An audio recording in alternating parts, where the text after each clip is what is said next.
ಮೊದಲ ಹಂತದ ಮತದಾನ ಆಯಿತು. ಈಗ ಎರಡನೇ ಹಂತದ ಚುನಾವಣೆಗೆ ಈಗ ಸಜ್ಜಾಗ್ತಾ ಇದ್ದಾರೆ ನಾಯಕರುಗಳು. ಎಲ್ಲರಿಗೂ ಕೂಡ ಪ್ರತಿಷ್ಠೆಯ ಪ್ರಶ್ನೆ. 14 ಸ್ಥಾನಗಳಲ್ಲಿ ಮ್ಯಾಕ್ಸಿಮಮ್ ಅನ್ನು ವಶಕ್ಕೆ ತೆಗೆದುಕೋಬೇಕು ಅಂತ ಹೇಳಿ ಇನ್ನು ಉಳಿದಂಥ ಪಾರ್ಟಿಗಳೆಲ್ಲವೂ ಕೂಡ ಹರಸಾಹಸ ಮಾಡ್ತಾ ಇವೆ. ಒಂದು ಕಡೆಗೆ 14 ಕ್ಷೇತ್ರಗಳಿಗೆ ಮತದಾನ ಆಯಿತು. ಈಗ ಆ ಭವಿಷ್ಯ ಭದ್ರವಾಗಿದೆ. ಇನ್ನು 14 ಕ್ಷೇತ್ರಗಳಲ್ಲಿ ಮ್ಯಾಕ್ಸಿಮಮ್ ವಶಕ್ಕೆ ತೆಗೆದುಕೋಬೇಕು.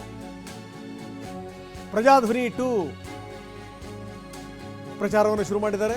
ಕಾಂಗ್ರೆಸ್ ಅಭ್ಯರ್ಥಿ ಸಂಯುಕ್ತಾ ಪಾಟೀಲ್ ಪರ ಪ್ರಚಾರವನ್ನು ಮಾಡ್ತಾರೆ ಮುಖ್ಯಮಂತ್ರಿಗಳು. ರಬಕವಿ ಬನಹಟ್ಟಿ ನಗರದಲ್ಲಿ ನಡೆಯಲಿರುವಂಥ ಸಮಾವೇಶಕ್ಕೆ ಎಲ್ಲ ಸಿದ್ಧತೆಗಳಾಗ್ತಾ ಇವೆ. SRV ಕಾಲೇಜು ಮೈದಾನದಲ್ಲಿ ಈ ಸಮಾವೇಶ ನಡೆಯುತ್ತೆ. ಯಾವುದೇ ಕಾರಣಕ್ಕೂ ಇದರಲ್ಲಿ ಕಡಿಮೆ ತಗೊಂಡ್ವಿ ಅನ್ನಂಗೆ ಆಗಬಾರ್ದು. 2:30ಕ್ಕೆ ರಬಕವಿ ಬನಹಟ್ಟಿಯಿಂದ CM ನಿರ್ಗಮಿಸ್ತಾರೆ. CM ಕಾರ್ಯಕ್ರಮಗಳು ಇನ್ನೇನು ತೋರಿಸ್ತಾ ಇದ್ದೀವಿ. CM ಆಗಮನ ಅನ್ನುವಂಥದ್ದು ಸಹಜವಾಗಿಯೇ ಒಂದಷ್ಟು ಅಕ್ಕಪಕ್ಕದಲ್ಲೂ ಕೂಡ ಅದರ ಪರಿಣಾಮಗಳಿದ್ದೇ ಇರ್ತವೆ. ಕಾಂಗ್ರೆಸ್ ಅಭ್ಯರ್ಥಿ ಸಂಯುಕ್ತಾ ಪಾಟೀಲ್ ಪರ ಪ್ರಚಾರ ಮಾಡ್ತಾರೆ ಮುಖ್ಯಮಂತ್ರಿಗಳು. ಮಹೇಶ್ ಹೆಬ್ಬಾರ್ ಕಾಟ್ಲಾ ಮೀನು ಕೃಷಿಯಲ್ಲಿ ಎಕರೆಗೆ 3 ಲಕ್ಷ ಗಳಿಸ್ತಿದ್ದಾರೆ. ನೀವು ಕೂಡ ಅವರಿಂದ ಕಲಿಬೇಕಾ? ಅವ್ರ ಜೊತೆ ವಿಡಿಯೋ ಕಾಲ್ನಲ್ಲಿ ಮಾತಾಡಬೇಕಾ? ಈಗಲೇ ಫ್ರೀಡಮ್ ಆ್ಯಪ್ ಡೌನ್ಲೋಡ್ ಮಾಡಿ. ರಬಕವಿ ಬನಹಟ್ಟಿ ನಗರದಲ್ಲಿ ನಡೀತಿರುವಂಥ ಈ ಕಾರ್ಯಕ್ರಮ ಸಮಾವೇಶ, ಇದಕ್ಕೋಸ್ಕರ SRV ಕಾಲೇಜು ಮೈದಾನದಲ್ಲಿ ಸಿದ್ಧತೆಗಳಾಗ್ತಾ ಇವೆ. ಮಧ್ಯಾಹ್ನ 12 ಗಂಟೆಗೆ ರಬಕವಿ ಬನಹಟ್ಟಿಗೆ ಆಗಮಿಸ್ತಾರೆ. ಅದಾದಮೇಲೆ 2:30ಕ್ಕೆ ರಬಕವಿ ಬನಹಟ್ಟಿಯಿಂದ CM ನಿರ್ಗಮಿಸ್ತಾರೆ. ಬಾಗಲಕೋಟೆಯಲ್ಲಿ ಇವತ್ತು CM ಅಬ್ಬರಿಸ್ತಾರೆ. ಪ್ರಜಾಧ್ವನಿ 2 ಶುರುವಾಗ್ತಾ ಇದೆ. ಯಾಕಂದರೆ ಈ ಒಂದು ಹಂತದ ಚುನಾವಣೆ ಮುಗಿತು ಅಂದ ತಕ್ಷಣ ರೆಸ್ಟ್ ಅನ್ನುವಂಥದ್ದು ಇಲ್ಲವೇ ಇಲ್ಲ. ಇನ್ನು 14 ಕ್ಷೇತ್ರಗಳು, ಒಂದೊಂದು ಕ್ಷೇತ್ರವೂ ಕೂಡ ಇಂಪಾರ್ಟೆಂಟು. ಕಳೆದ ಬಾರಿ ನಾವು ನೋಡಿದ್ದೀವಿ ಏನಂತಂದರೆ, ಈ ಬೆಳಗಾವಿನಲ್ಲಿ 10 ಬಂದಿದ್ದರು ಸತೀಶ್ ಜಾರಕಿಹೊಳಿ. 10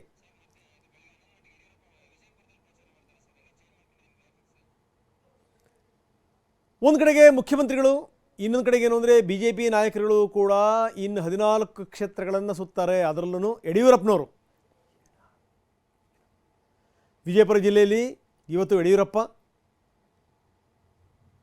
ರಮೇಶ್ ಅಭ್ಯರ್ಥಿ BJP ಅಭ್ಯರ್ಥಿ ರಮೇಶ್ ಜಿಗಜಿಣಗಿ ಪರ BSY ಮತವನ್ನು ಕೇಳ್ತಾರೆ. ಬೆಳಗ್ಗೆ 11ಕ್ಕೆ ಮುದ್ದೇಬಿಹಾಳ ಪಟ್ಟಣದಲ್ಲಿ ರೋಡ್ ಶೋ ಮಾಡ್ತಾರೆ. ಎಲ್ಲರಿಗೂ ಕೂಡ ಪ್ರತಿಷ್ಠೆಯ ಪ್ರಶ್ನೆ. ವಿಜಯಪುರ ಜಿಲ್ಲೆಯಲ್ಲಿ ಇವತ್ತು ಯಡಿಯೂರಪ್ಪ ಮತಯಾಚನೆ ಮಾಡ್ತಾರೆ. ರಮೇಶ್ ಜಿಗಜಿಣಗಿ ಬಹುಶಃ ಏನು ಅಂದರೆ ರಾಜಕೀಯದಿಂದ ದೂರ ಉಳಿತಾರೆ ಅನ್ನುವಂಥ ಮಾತಿತ್ತು. ವಯಸ್ಸಾಗಿದೆ ಅಂತ. ಜೊತೆಗೆ ಅವರು ಮಂತ್ರಿಗಳಾಗಿದ್ದರು. ಅದಾದಮೇಲೆ ಮಂತ್ರಿ ಸ್ಥಾನವನ್ನು ಕೂಡ ಕಳ್ಕೊಂಡ್ರು. ಇನ್ನೇನು ವಯಸ್ಸಾಗಿದೆ, ಇನ್ನೇನು ಅವ್ರು ನಿಲ್ಲಲ್ಲ ಬಿಡಿ ಅಂತ. ಆದರೆ ಬದಲಾದಂಥ ಸನ್ನಿವೇಶದಲ್ಲಿ ವಿಜಯಪುರದ ಜಿಲ್ಲೆಯಲ್ಲಿ ಅವರಿಗೇ ಮತ್ತೆ ಮಣೆ ಹಾಕಲಾಗಿದೆ. ಅಂದರೆ ಗೆಲ್ಲುವ ಅಭ್ಯರ್ಥಿಗಳು ಯಾರು ಅವ್ರಿಗೇ ಮಣೆ ಹಾಕಿರುವಂಥದ್ದು. ಎಲ್ಲೂ ಕೂಡ ಎಡವಟ್ಟುಗಳಾಗಬಾರ್ದು. ನಾನು ಹೇಳ್ತಾ ಇದ್ದೆ 14 ಕ್ಷೇತ್ರಗಳಿಗೆ ಮತದಾನ ಆಯಿತು. ಈಗ ಆ ಭವಿಷ್ಯ ಈಗ ಭದ್ರವಾಗಿ ಕೂತಿದೆ ಮಷಿನ್ಗಳಲ್ಲಿ. ಆದರೆ ಇನ್ನು 14 ಕ್ಷೇತ್ರಗಳಿವೆಯಲ್ಲ, ಅದು ಎಲ್ಲ ಪಾರ್ಟಿಗಳಿಗೂ ಕೂಡ ಇಂಪಾರ್ಟೆಂಟ್. ಅದರಲ್ಲೂ ಮಿತ್ರಪಕ್ಷ JDS ಮತ್ತು BJPಗೂ ಇಂಪಾರ್ಟೆಂಟ್. ಜೊತೆಗೆ ಈಗ ಅಧಿಕಾರದಲ್ಲಿದೆ, 5 ಗ್ಯಾರಂಟಿಗಳನ್ನು ಕೊಟ್ಟಿರುವಂಥ ಕಾಂಗ್ರೆಸ್ಗೂ ಕೂಡ ವೆರಿ ವೆರಿ ಇಂಪಾರ್ಟೆಂಟ್. ಇನ್ನು ಇದೆಲ್ಲದರ ಜೊತೆಗೆ ಪ್ರಧಾನಿ ಮೋದಿ ಬೆಳಗಾವಿಗೆ ಬರ್ತಾರೆ. ಅದಕ್ಕೋಸ್ಕರ ಎಲ್ಲ ಸಿದ್ಧತೆಗಳು ಕೂಡ ಆಗ್ತಾ ಇದೆ. ಒಂದು ಆಶ್ಚರ್ಯ ಸಂಗತಿ ಏನಪ್ಪ ಅಂತಂದರೆ, ಮುಖ್ಯಮಂತ್ರಿಗಳು ಮತ್ತು ಪ್ರಧಾನಮಂತ್ರಿಗಳ ಸಮಾವೇಶ ಒಂದೇ ಕಡೆಗಿರುತ್ತೆ, ಒಂದೇ ಊರಿನಲ್ಲಿ, ಬೆಳಗಾವಿಯಲ್ಲಿ. ಇವತ್ತು ರಾತ್ರಿ 8:50ಕ್ಕೆ ಬೆಳಗಾವಿ ಏರ್ಪೋರ್ಟಿಗೆ ಮೋದಿ ಬರ್ತಾರೆ. ರಾತ್ರಿ ಬೆಳಗಾವಿನಲ್ಲೇ ವಾಸ್ತವ್ಯ ಹೂಡ್ತಾರೆ ನರೇಂದ್ರ ಮೋದಿ. ನಾಳೆ ಒಂದೇ ದಿನ 4 ಕಡೆಗೆ ಮೋದಿ ಸಮಾವೇಶ. 4 ಜಿಲ್ಲೆಗಳನ್ನು ಕವರ್ ಮಾಡ್ತಾರೆ. ಬೆಳಗಾವಿ, ದಾವಣಗೆರೆ, ಉತ್ತರ ಕನ್ನಡ. ಇನ್ನು ಸೋಮವಾರ ಬಾಗಲಕೋಟೆಯಲ್ಲಿ ಮೋದಿ ಮತಭೇಟಿಯನ್ನು ಮಾಡ್ತಾರೆ. ಉತ್ತರ ಕರ್ನಾಟಕ ವಶಕ್ಕೆ BJP ರಣತಂತ್ರವನ್ನು ಹೆಣಿತಾ ಇದೆ. ಹೇಗಾದರೂ ಮಾಡಿ ಇದನ್ನು ಉಳಿಸ್ಕೊಳ್ಳೇಬೇಕು ಅಂತ ಇವತ್ತು ರಾತ್ರಿ ಮೋದಿ ಬೆಳಗಾವಿಗೆ ಬರ್ತಾರೆ. 8:50 ಸುಮಾರಿಗೆ ಏರ್ಪೋರ್ಟಿಗೆ ಬರ್ತಾರೆ. ನಾವು ಗ್ರಾಫಿಕ್ಸ್ ಮುಖಾಂತರ ತೋರಿಸ್ತಾ ಇದ್ದೀವಿ.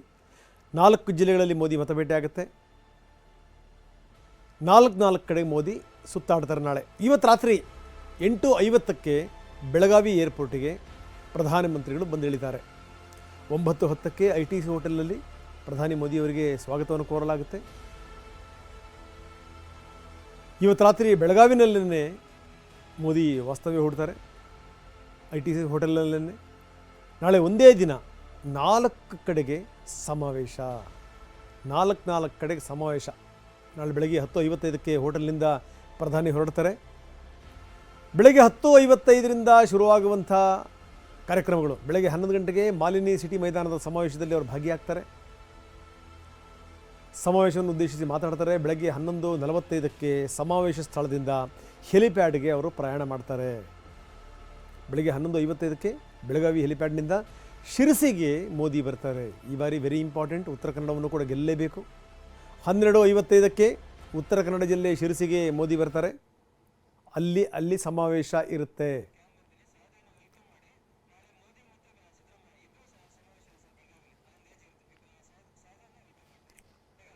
ಬನ್ನಿ, ಇದೆಲ್ಲದರ ಬಗ್ಗೆ ಹೆಚ್ಚಿನ ಮಾಹಿತಿ ನೀಡಲಿಕ್ಕೆ ನಮ್ಮ ಪ್ರತಿನಿಧಿ ಸಹದೇವ್ ಮಾನೆ ನಮ್ಮೊಂದಿಗೆ ಈಗ ನೇರ ಸಂಪರ್ಕದಲ್ಲಿದ್ದಾರೆ. ಸಹದೇವ್, ನಿಮ್ಮ ಜೊತೆ ನಾನು ಚರ್ಚೆ ಮಾಡ್ತೀನಿ. ಅದಕ್ಕಿಂತ ಮೊದಲು ನೋಡಿ, ಒಂದೇ ಕಡೆಗೆ ಒಂದೇ ದಿನ ಇಬ್ಬರು ಘಟಾನುಘಟಿ ನಾಯಕರ ಸಮಾವೇಶ. ಅದು ನಾನು ಹೇಳ್ತಾ ಇದ್ದೆ, ಒಂದೇ ದಿನ ಈ ರಣಕಣದಲ್ಲಿ ಮೋದಿಯವರು ಕೂಡ ಅಬ್ಬರಿಸ್ತಾರೆ, ಮುಖ್ಯಮಂತ್ರಿಗಳು ಕೂಡ ಇನ್ನೊಂದು ಕಡೆ ಸಮಾವೇಶ ಮಾಡ್ತಿರ್ತಾರೆ. ಏಪ್ರಿಲ್ 28ನೇ ತಾರೀಕು ಕುಂದಾನಗರಿಯಲ್ಲಿ ಇಬ್ಬರ ಸಮಾವೇಶ. ಒಂದು ಕಡೆ ಮೋದಿಯವರ ಸಮಾವೇಶ, ಇನ್ನೊಂದು ಕಡೆಗೆ ಮುಖ್ಯಮಂತ್ರಿಗಳ ಸಮಾವೇಶ. ಶೆಟ್ಟರ್ ಹೆಬ್ಬಾಳ್ಕರ್ ಪುತ್ರನ ಸ್ಪರ್ಧೆಯಿಂದ ಈಗಾಗಲೇ ಕಣ ರಂಗೇರಿದೆ. ಕಳೆದ ಬಾರಿ ನಾವು ನೋಡಿದ್ವಿ, ಈ ಬೆಳಗಾವಿನಲ್ಲಿ ಹತ್ತತ್ರ ಬಂದುಬಿಟ್ಟಿದ್ರು ಸತೀಶ್ ಜಾರಕಿಹೊಳಿ. ಆದರೆ ಈ ಬಾರಿ ಅಂತರ ಜಾಸ್ತಿ ಮಾಡಬೇಕು. ಜಗದೀಶ್ ಶೆಟ್ಟರ್ ಅವರಿಗೆ ಗೆಲುವು ನಿಶ್ಚಿತ ಆಗಬೇಕು. ಈ ಮುಖಾಂತರ ಇದು ಭದ್ರಕೋಟೆ ಅಂತ 20 ವರ್ಷಗಳಿಂದ, 2 ದಶಕಗಳಿಂದ ಇದು ಭದ್ರಕೋಟೆನೇ ಅದು. ಇನ್ನು ಚಿಕ್ಕೋಡಿ ಕ್ಷೇತ್ರದಲ್ಲೂ ಕೂಡ ತನ್ನದೇ ಪ್ರಭಾವವನ್ನು ಹೊಂದಿದೆ. ಆದರೆ ಚಿಕ್ಕೋಡಿನಲ್ಲಿ ಈ ಬಾರಿ ಏನಾಗುತ್ತೆ ಇದು ಕೂಡ ಸಂಗತಿ ಇದೆ. ಬೆಳಗಾವಿ, ಚಿಕ್ಕೋಡಿನಲ್ಲಿ ಸಿದ್ದರಾಮಯ್ಯ ಮತಯಾಚನೆ ಮಾಡ್ತಾರೆ. ಒಂದು ಕಡೆಗೆ, 2 ಕಡೆಗೆ ಪ್ರತ್ಯೇಕವಾಗಿ CM ಸಿದ್ದರಾಮಯ್ಯ ಮತಯಾಚನೆ ಮಾಡ್ತಾರೆ. ಸಾಮಾನ್ಯ ಸಂಗತಿ ಅಲ್ಲ. ಚಿಕ್ಕೋಡಿ ಮತ್ತು ಬೆಳಗಾವಿನಲ್ಲಿ ಮೋದಿ ಮತ್ತು ಸಿದ್ದರಾಮಯ್ಯ ಅವರ ರೋಡ್ ಶೋಗಳಿವೆ. ಕದನಕಣದಲ್ಲಿ ಅದರಲ್ಲೂ ಒಂದೇ ದಿನ ಒಂದೇ ಕಡೆಗೆ, ಅಂದರೆ ಒಂದೇ ಊರಲ್ಲಿ ಇಬ್ಬರದು ಕೂಡ ಪ್ರಚಾರ ಇರುತ್ತೆ. ಹೀಗಾಗಿ ಅಲ್ಲಿ ಇಬ್ಬಿಬ್ಬರು ಘಟಾನುಘಟಿ ನಾಯಕರು ಬರ್ತಾರೆ ನಿಜ. ಪೊಲೀಸರ ಕಥೆ ಏನಾಗಬೇಕು ಹೇಳಿ, ಭದ್ರತೆ ಕೊಡೋದ್ರಲ್ಲಿ ಸುಸ್ತಾಗಿ ಹೋಗ್ಬಿಡ್ತಾರೆ. ಇದೊಂದು ದೊಡ್ಡ ಚಾಲೆಂಜ್ ಇದು. ಈ ಬಾರಿ ಚಿಕ್ಕೋಡಿನೂ ಉಳಿಸ್ಕೋಬೇಕು, ಬೆಳಗಾವಿನೂ ಉಳಿಸ್ಕೋಬೇಕು.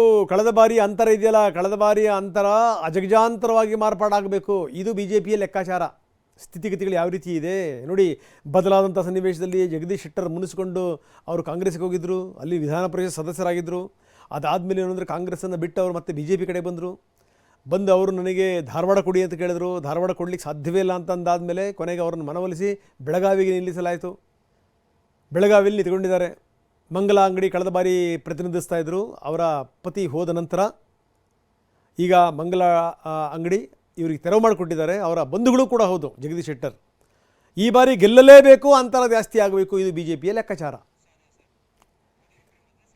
ಬನ್ನಿ, ನಮ್ಮ ಪ್ರತಿನಿಧಿ ಸಹದೇವ್ ಮಾನೆ ನಮ್ಮೊಂದಿಗೆ ಈಗ ನೇರ ಸಂಪರ್ಕದಲ್ಲಿದ್ದಾರೆ. ಸಹದೇವ್, ಏನು ತಮಾಷೆ ಸಂಗತಿ ಅಲ್ಲ, ಯಾಕಂದರೆ ಮೋದಿ ಬರ್ತಾ ಇದ್ದಾರೆ ಒಂದು ಕಡೆಗೆ, ಇನ್ನೊಂದು ಕಡೆಗೆ ಮುಖ್ಯಮಂತ್ರಿಗಳು ಕೂಡ ಬರ್ತಾ ಇದ್ದಾರೆ. ನಾನು ಹೇಳ್ತಾ ಇದ್ದೆ, ಅಲ್ಲಿ ಭದ್ರತೆ ಇದೆಯಲ್ಲ, ಭದ್ರತೆ ಅನ್ನುವಂಥದ್ದು ಒಂದು ಸಾಮಾನ್ಯ ಸಂಗತಿ ಅಲ್ಲ, ಅದೊಂದು ದೊಡ್ಡ ಚಾಲೆಂಜ್ ಅಂತ. ಏನೇನು ಕಾರ್ಯಕ್ರಮಗಳು, ಎಲ್ಲೆಲ್ಲಿ ಯಾರ್ಯಾರು ಯಾವ್ಯಾವ ರೀತಿ ಸಮಾವೇಶಗಳನ್ನು ಮಾಡ್ತಾರೆ, ಅದಕ್ಕೋಸ್ಕರ ಭದ್ರತೆ ಯಾವ ರೀತಿ ಇದೆ, ಸಿದ್ಧತೆಗಳು ಯಾವ ರೀತಿ ಇದೆ? ಹೌದು ರಂಗನಾಥ್, ಏನು 2ನೇ ಹಂತದ ಚುನಾವಣೆ ಮೇ 7ರಂದು ನಡೆಯಿರುವಂಥದ್ದು. ಈ ಒಂದು ಕಾರಣಕ್ಕಾಗಿ ಸದ್ಯ ಈಗ ಉತ್ತರ ಕರ್ನಾಟಕ ಭಾಗಕ್ಕೆ ನಾಯಕರ ದಂಡೆ ಹರಿದು ಬರ್ತಾ ಇರುವಂಥದ್ದು. ಅದರಲ್ಲೂ ಮುಖ್ಯವಾಗಿ ಬೆಳಗಾವಿ ಮತ್ತು ಚಿಕ್ಕೋಡಿ ಏನು BJP ಭದ್ರಕೋಟೆ ಇದೆ, ಇದನ್ನು ಗಟ್ಟಿಯಾಗಿ ಉಳಿಸ್ಕೊಳ್ಬೇಕನ್ನುವಂತಹ ಕಾರಣಕ್ಕಾಗಿ ಸದ್ಯ ಈಗ ಪ್ರಧಾನಿ ಮೋದಿ ಅವರನ್ನ ಕರೆದು ಏನು ಪ್ರಚಾರವನ್ನು ಮಾಡಿಸ್ತಾ ಇರುವಂಥದ್ದು. ಮುಖ್ಯವಾಗಿ ಇವತ್ತು ರಾತ್ರಿಯೇ ಪ್ರಧಾನಿ ಮೋದಿ ಅವರು ಬೆಳಗಾವಿಗೆ ಬಂದು ವಾಸ್ತವ್ಯ ಹೂಡಲಿದ್ದಾರೆ. ಈ ಒಂದು ಮೊದಲ ಪ್ರಧಾನಿ ಅಂತಲೂ ಕೂಡ ಹೆಗ್ಗಳಿಕೆಗೆ ಪಾತ್ರ ಆಗ್ತಾ ಇರುವಂಥದ್ದು. ಇಲ್ಲಿವರೆಗೂ ಕೂಡ ಯಾರೂ ವಾಸ್ತವ್ಯ ಹೂಡಿಲ್ಲ ಬೆಳಗಾವಿಯಲ್ಲಿ, ಇದೇ ಮೊದಲನೇ ಬಾರಿಗೆ ಹೂಡ್ತಾ ಇರುವಂಥದ್ದು. ಇನ್ನೊಂದು ಕಡೆ ನಾಳೆ ಬೆಳಗ್ಗೆ 11 ಗಂಟೆಗೆ ಬೆಳಗಾವಿಯ ಯಡಿಯೂರಪ್ಪ ಮಾರ್ಗದಲ್ಲಿರುವಂತಹ ಮಾಲಿನಿ ಸಿಟಿಯಲ್ಲಿ ನರೇಂದ್ರ ಮೋದಿ ಅವರು ಸುಮಾರು 2 ಲಕ್ಷಕ್ಕೂ ಅಧಿಕ ಜನರನ್ನ ಉದ್ದೇಶಿಸಿ ಮಾತನಾಡಲಿದ್ದಾರೆ. ಸೊ ಇದಕ್ಕೆ ಬೇಕಾದಂತಹ ತಯಾರಿನ ಈಗಾಗಲೇ ಎಲ್ಲ ರೀತಿಯಾದಂತಹ ಸಿದ್ಧತೆಗಳನ್ನ BJPಯ ಮುಖಂಡರೆಲ್ಲರೂ ಕೂಡ ಮಾಡಿಕೊಂಡಿರುವಂಥದ್ದು. ಈಗಾಗಲೇ ಮಾಲಿನಿ ಸಿಟಿಯಲ್ಲಿ ಬೃಹತ್ ಪೆಂಡಾಲ್ ವ್ಯವಸ್ಥೆ ಕೂಡ ಆಗಿರುವಂಥದ್ದು. ಈ ಒಂದು ಪ್ರಧಾನಿ ಮೋದಿ ಅವರು ಬರ್ತಾ ಇರುವಂಥದ್ದು ಬೆಳಗಾವಿ ಮತ್ತು ಚಿಕ್ಕೋಡಿ ಲೋಕಸಭಾ ಕ್ಷೇತ್ರ, 2 ಕ್ಷೇತ್ರದ ಏನು ಕಾರ್ಯಕರ್ತರು ಮತ್ತು ಮುಖಂಡರು, ಅದರ ಜೊತೆಗೆ ಸಾಕಷ್ಟು ಜನರನ್ನು ಕೂಡ ಕರೆದುಕೊಂಡು ಬಂದು ಎಲ್ಲ ರೀತಿಯಾದಂತಹ ವ್ಯವಸ್ಥೆನ ಈಗಾಗಲೇ ಮಾಡ್ತಾ ಇರುವಂಥದ್ದು. ಇನ್ನು ಇವತ್ತು ಸಂಜೆ 9 ಗಂಟೆಗೆ ಏನು ಪ್ರಧಾನಿ ಮೋದಿ ಅವರು ವೆಲ್ಕಮ್ ಹೋಟೆಲ್ನಲ್ಲಿ ವಾಸ್ತವ್ಯ ಹೂಡಲಿದ್ದಾರೆ. ಅಲ್ಲಿ ಬೇಕಾದಂತಹ ಸಿದ್ಧತೆಗಳನ್ನು ಕೂಡ ಈಗಾಗಲೇ ಆಗಿರುವಂಥದ್ದು. ಮುಖ್ಯವಾಗಿ ಸುಮಾರು 15 ಕಿಲೋಮೀಟರ್ ಪ್ರಧಾನಿ ಮೋದಿ ಅವರು ರಸ್ತೆ ಮಾರ್ಗವಾಗಿ ಹೋಟೆಲ್ ತಲುಪಲಿದ್ದಾರೆ. ಬೆಳಗಾವಿಯ ವಿಮಾನ ನಿಲ್ದಾಣದಿಂದ ಈ ಒಂದು ಹೋಟೆಲ್ಗೆ ಪ್ರಧಾನಿ ಮೋದಿ ಅವರು ಆಗಮಿಸುತ್ತಾ ಇರುವಂತಹ ಹಿನ್ನೆಲೆಯಲ್ಲಿ ಈಗಾಗಲೇ ಬ್ಯಾರಿಕೇಡ್ಗಳನ್ನು ಹಾಕಿಕೊಂಡು ಸಾಕಷ್ಟು ಬಂದೋಬಸ್ತನ್ನು ಬೆಳಗಾವಿಯ ನಗರ ಪೊಲೀಸ್ ಆಯುಕ್ತರು ಮತ್ತು SPG ಅವರು ಮಾಡಿಕೊಂಡಿರುವಂಥದ್ದು. ಇನ್ನೊಂದು ಕಡೆ ನಾಳೆನೇ CM ಸಿದ್ದರಾಮಯ್ಯರದ್ದು ಕೂಡ ಬೆಳಗಾವಿಯಲ್ಲೇ ಕಾರ್ಯಕ್ರಮ ಇರುವಂಥದ್ದು. ಮುಖ್ಯವಾಗಿ ಬೆಳಗಾವಿ ಲೋಕಸಭಾ ಕ್ಷೇತ್ರದ ಯರಗಟ್ಟಿಯಲ್ಲಿ ಒಂದು ಕಾರ್ಯಕ್ರಮ ಮಾಡ್ತಾ ಇದ್ರೆ, ಬೆಳಗ್ಗೆ 11 ಗಂಟೆಗೆ ಚಿಕ್ಕೋಡಿ ಲೋಕಸಭಾ ಕ್ಷೇತ್ರದ ಉಗಾರ್ ಗ್ರಾಮದಲ್ಲೂ ಕೂಡ ಈಗ ಸಿದ್ದರಾಮಯ್ಯ ಅವರು 12 ಗಂಟೆಗೆ ಈ ಒಂದು ಸಾರ್ವಜನಿಕರನ್ನು ಉದ್ದೇಶಿಸಿ ಮಾತನಾಡಲಿದ್ದಾರೆ. ಅಂದರೆ ಮೋದಿ ಅವರು ಮತ್ತು ಸಿದ್ದರಾಮಯ್ಯ ಅವರು ಒಂದೇ ಜಿಲ್ಲೆಯಲ್ಲಿ 2 ಕ್ಷೇತ್ರದಲ್ಲಿ ಪ್ರಚಾರ ಸಭೆಗಳನ್ನು ಮಾಡಲಿದ್ದಾರೆ.